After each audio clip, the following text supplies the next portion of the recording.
வாழ்க வளமுடன்.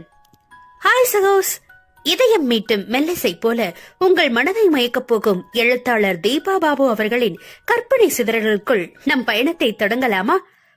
காதல் வந்ததும் 2010 செப்டம்பரில் ஜெயா பாபு என்னும் என்னுடைய மற்றொரு பெயரால் கண்மணி நாளிதழில் வெளிவந்த முதல் நாவல் இது.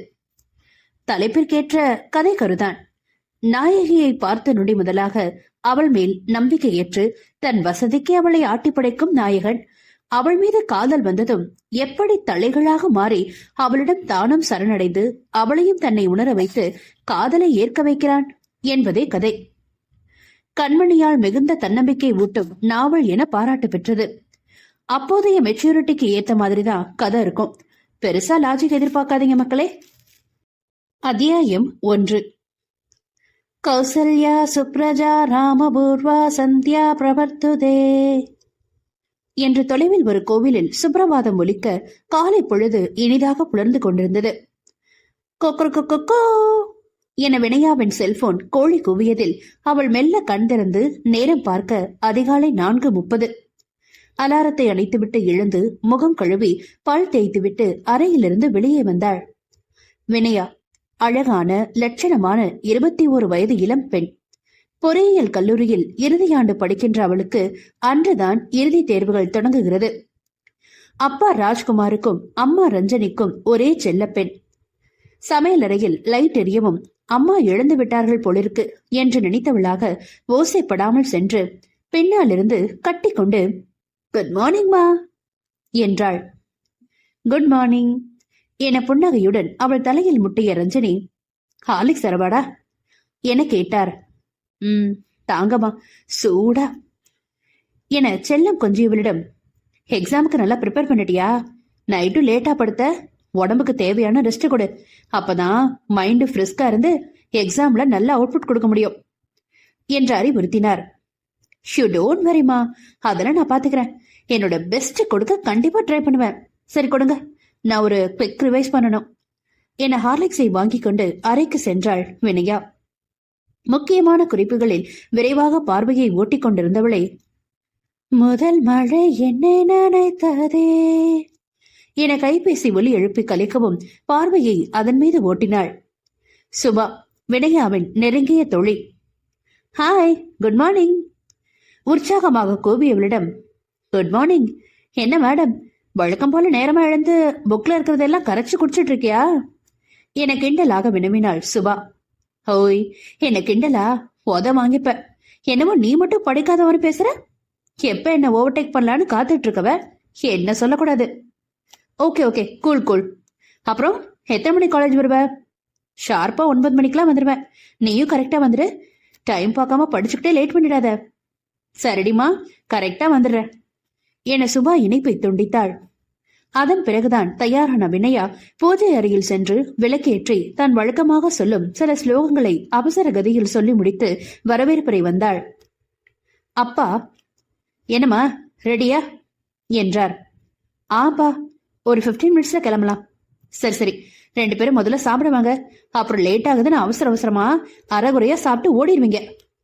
ரஞ்சனி அதட்டி இருவருக்கும் வேகமாக உணவை பரிமாறினார். எக்ஸாம் டைம்ல ஹெவியா வேணான்னு இட்லி பண்ண என்றவாறு மேலும் ஒரு இட்லி வைத்தவரிடம், மா போதுமா என மறுத்தாள் வினயா. வெறும் 2 இட்லி மதியம் வீட்டுக்கு வர வரைக்கும் போதுமா? இன்னும் 1 வச்சுக்கோ. நிறைய சாப்பிட்டா அப்புறம் தூக்கம் தான் வரும்.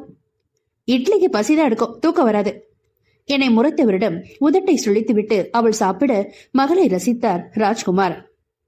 விடு ரஞ்சினி, அவளை கம்பல் பண்ணாத. ஆமா, உடனே பொண்ணுக்கு சப்போர்ட் பண்ணிட்டு வந்துருவீங்களே. பின்ன அவ ஏன் மகளாச்சே, எதை செஞ்சாலும் சரியாதான் செய்வா.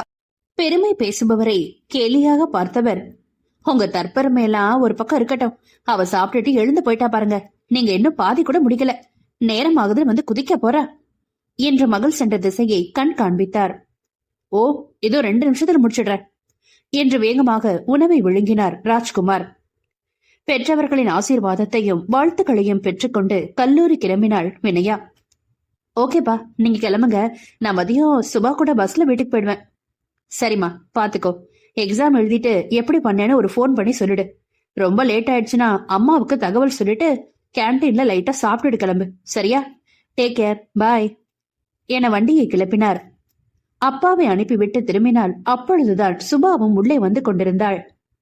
ஹே, ஹாய். எப்படி சொன்ன மாதிரியே நீ வர நேரத்துக்கு கரெக்டா வந்துட்ட என இல்லாத காலரை உயர்த்தி காட்டியவளின் தோளில் சிரித்தபடி கை போட்டு வகுப்பறைக்கு இழுத்துச் சென்றாள் வினயா.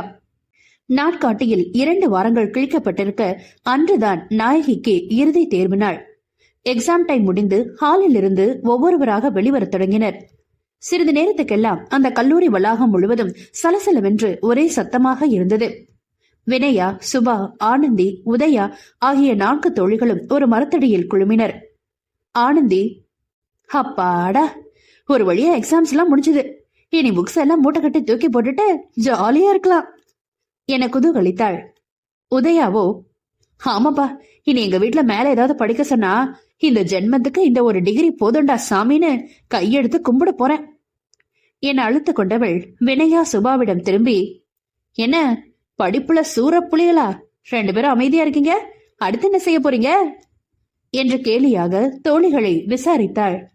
சுபாவோ, எதுக்கு இப்படி ஒரு வீணான கேள்வி, என்னை பத்தி தெரியாதா?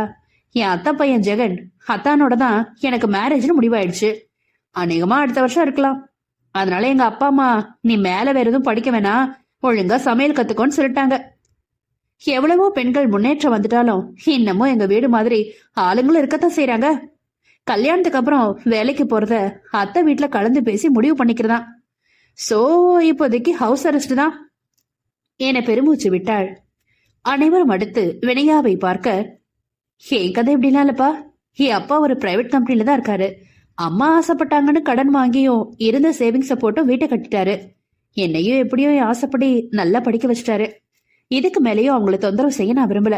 அதனால கேம்பஸ் இன்டர்வியூல என்னை செலக்ட் பண்ண ஐடி கம்பெனிக்கு வேலைக்கு போறேன் என்ற புன்னகையுடன் தோள்களை குலுக்கினாள். ஆனந்தியோ, வாவ், பொண்ணுன்னா இப்படில இருக்கணும், நாமளும் இருக்கோமே.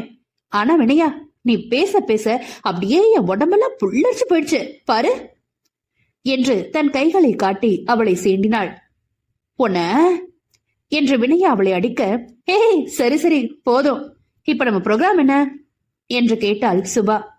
உதயாவோ, வேற என்ன, சூப்பரா ஒரு ஹோட்டல் பார்த்து லஞ்ச் முடிக்கிறோம், அப்புறம் செம்மையா ஒரு ஃபேமிலி மூவி பார்த்துட்டு பீச்சுக்கு போய் என்ஜாய் பண்றோம், ஓகேவா என்றாள்.